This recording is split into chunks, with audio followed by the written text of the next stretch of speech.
Chosen one. Listen, not because you have time, but because what is being said now will not pass through this hour twice.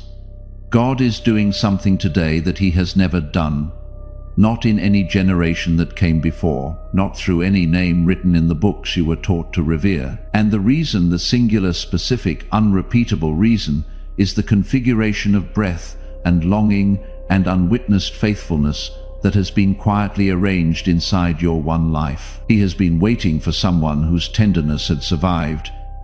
Many did not survive their waiting. You did, you bent, you did not harden, you questioned, you kept asking.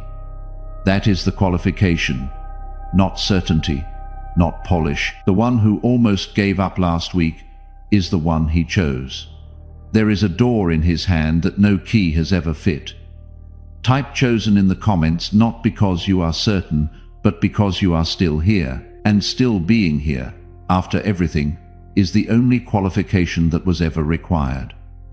Until now, you are the key, and the impossible is not arriving to overwhelm you. It is arriving exactly the right size, measured to your particular grain, cut to fit no other life.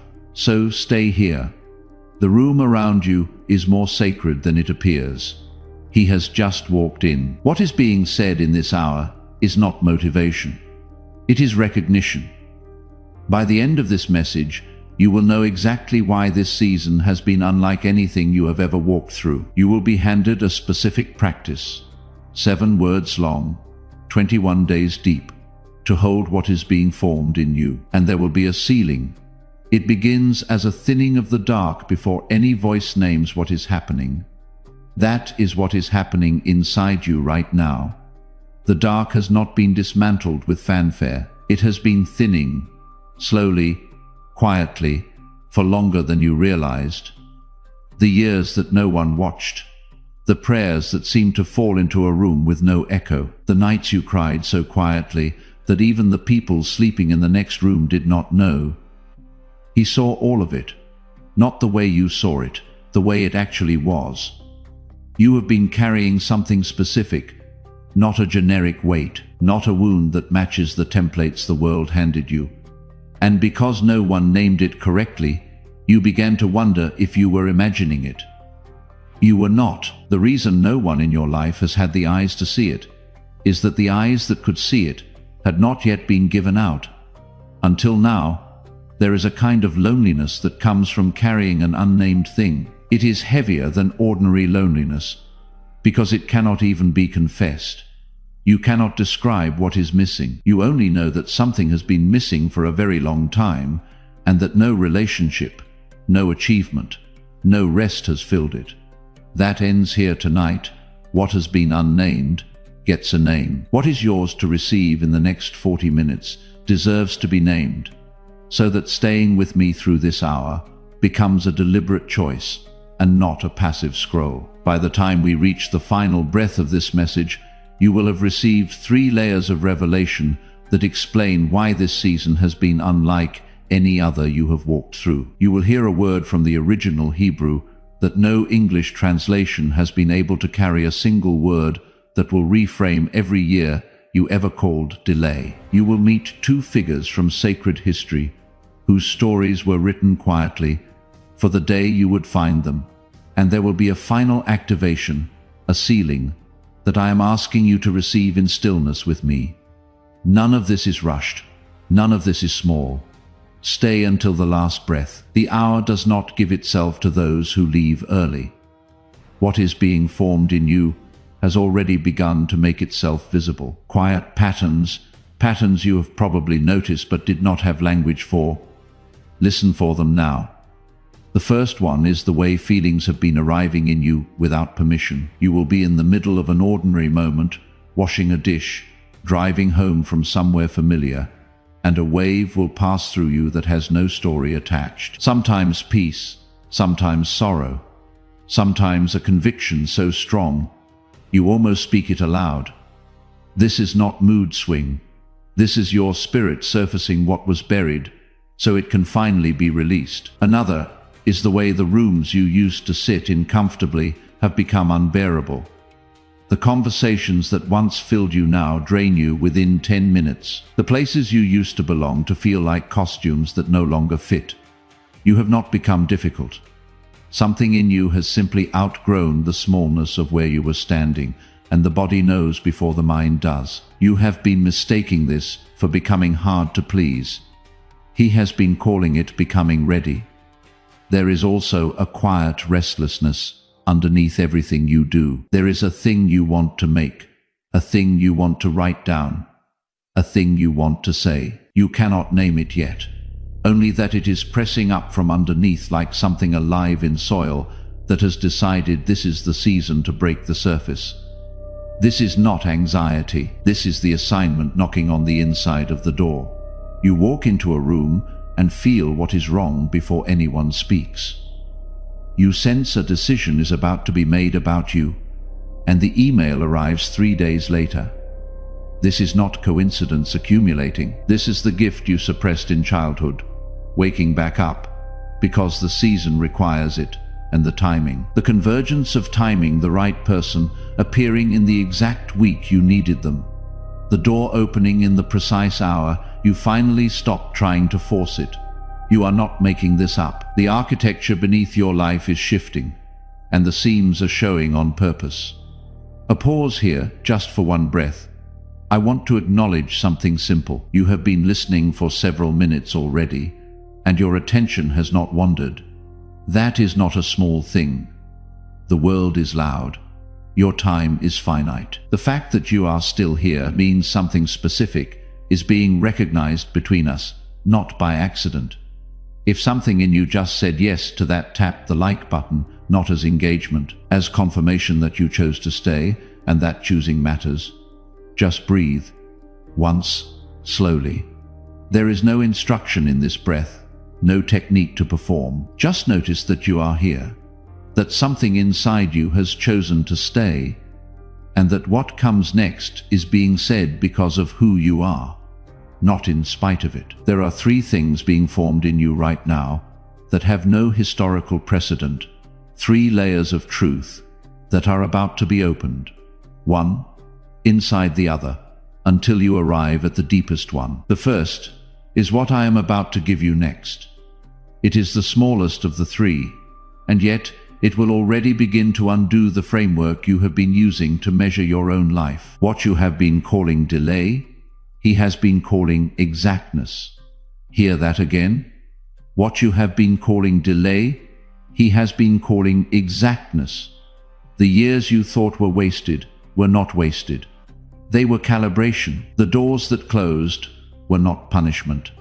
They were redirection of a kind, so precise, no human strategy could have produced it.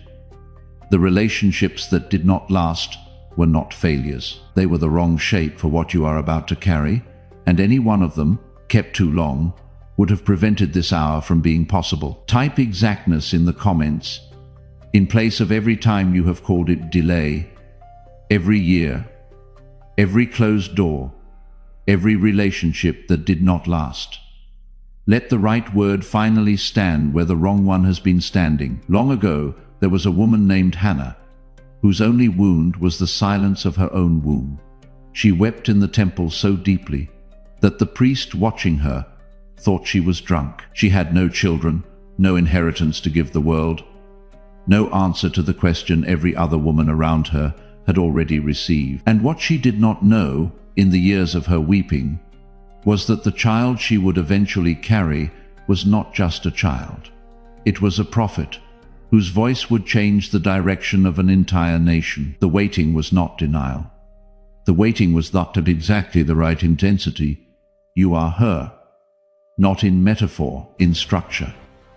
The slowness of your season is not failure. It is the time required for something this rare to be cut to its proper grain. If you had received what you asked for 5 years ago, 10 years ago, you would have received it as the version of yourself who could not yet hold it. The version of you that exists now, the one that has been bent and not broken, questioned and not silenced, postponed and not abandoned, is the only version capable of carrying what is about to arrive. There is someone still in Hannah's years, still weeping into a silence that has no echo, still carrying something rare without anyone to name it correctly, still wondering if they are imagining it. They have not yet arrived at this sentence. If this word just named something you have been carrying alone, the link is in the description and the pinned comment. A coffee, a seed, a place in this community. Bring their name with you when you go. The one still in the waiting. What was given to you in this hour? A name for what you carried. A name for what was never supposed to remain nameless. Does not stop with you. It travels into every silence that still has no words for what it carries. Slowness is not your enemy. Slowness is the apprenticeship, but this is only the surface. The truth I just gave you is the small one, the first of three. What waits beneath it will undo every framework you have used to measure your life. What waits beneath it has a name in a language older than English, and once you hear that name spoken, you will not be able to call your past what you used to call it. What waited beneath that first truth is older than the language we have for it. There is a name beneath the dawn, and it has been listening for yours. What you have just heard about delay being exactness is true, but it is not the deepest layer of what is happening inside you. There is a second truth, and the second truth is the one that begins to expose why this season has felt like nothing else you have ever lived through. The first revelation tells you why the slowness was not betrayal. The second revelation tells you what the slowness was preparing. It was not preparing an improvement. That is the part most teachers will never name correctly, because most teachers are still inside the framework of upgrade. They speak of the next version of you, the better version, the healed version, the breakthrough version. As if what God is doing in this hour is putting you through a refinement that polishes what already existed. He is not polishing. He is not improving. He is not editing. He is doing something the world does not have words for in its English vocabulary. There is a word for it in the original Hebrew, and that word is older than every translation that has come after it. And once you hear it, you will not be able to unhear how it changes everything you have been told about who you are becoming. What is being worked into you in the wilderness years deserves to be seen first. The word will arrive when its preparation is complete. There are three things that have been formed in you that no one, including you, was able to see while it was happening. The first thing being formed was the preservation of your tenderness. While the world hardened around you, while the people you trusted disappointed you, while the systems you depended on failed, something inside you was being protected from becoming what was happening to you. It will have felt like weakness. It will have felt like being naive, like being too soft for a hard world. Do not interpret it as that. It was not weakness. It was the only material the assignment could be built out of. Being kept intact at the cost of everything else, the trusting in you that survived was not a flaw. It was the qualification. The second thing being formed was the training of your discernment. In silence, the years where you could not hear clearly, where you wondered if you were even being spoken to, were not abandonment. They were the years where the voice of God was being separated, in your hearing, from the voice of fear, the voice of the crowd, and the voice of your own ambition. You will have called it dryness. You will have called it dark night. He was teaching you to recognize him without the comfort of obvious signs, so that when he finally speaks the unprecedented thing, you will know. It is him, and not your own hope, filling in the blanks. The third thing being formed was the forging of exactness, not patience. That is too small a word for what was happening in you. Exactness, the ability to wait without bending the timeline, without forcing, without manufacturing your own version of the answer, just to relieve the ache. You will have felt this as paralysis, as being stuck. Do not interpret it as that, not as a label. He says, pay attention to the verbs. Behold, I am doing a new thing. Now it springs up. Do you not perceive it? The word translated as new in that sentence is not what you think it is. In English, the word new has been worn out by usage. It can mean newer than what came before. It can mean fresh out of the box. It can mean the latest model. None of those carry the weight of what the original Hebrew is saying. The Hebrew word is chadash, and chadash does not just mean new in time. It means never previously existing. It means fresh from the origin source. It means a thing that has no precedent because the precedent could not have produced it. It is the word used when something arrives that the existing categories cannot contain. Hear what that does to the sentence. He is not saying, I am giving you an upgraded version of what you had before. He is saying, what I am doing now has never been done in any age. It is not improved. It is unprecedented. Subscribe now and turn on the bell. What is being released through this channel is not content on a schedule. It is words that wait for the right hour to surface. Do not let the algorithm decide whether the next one reaches you. Stay in the pipeline. That is the truth waiting beneath the first one. What is being formed in you is chadash. It is not the better version of who you used to be. It is something the categories of your past life cannot describe, and the people who only know you by the categories of your past life will not be able to recognize at first. They will need time. The thing being released through you has no template, and you are the first life it is being released through. Type chadash in the comments, because what is being formed in you has never existed before, not in any version of you that came before this one. The word just named it. Let the naming be made official. Long after Hannah, in another small town, in another woman who had no platform and no inheritance and no reason in the world to be the one chosen, an angel arrived at the door of a teenager named Mary. He told her she would carry something that had never been carried before, not by any other woman in any other generation since the world began. What is striking about Mary is what qualified her. It was not her education. It was not her social position. It was not even her certainty about how the thing would happen. The qualification was a single sentence. She finally spoke. Let it be unto me according to your word. That is the qualification, not capability. It does not require you to know what to call it. Not her plan. Not her plan overseas. Not from having figured it out.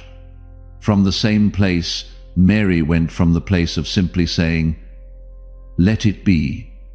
What you release from that place does not leave your hands empty.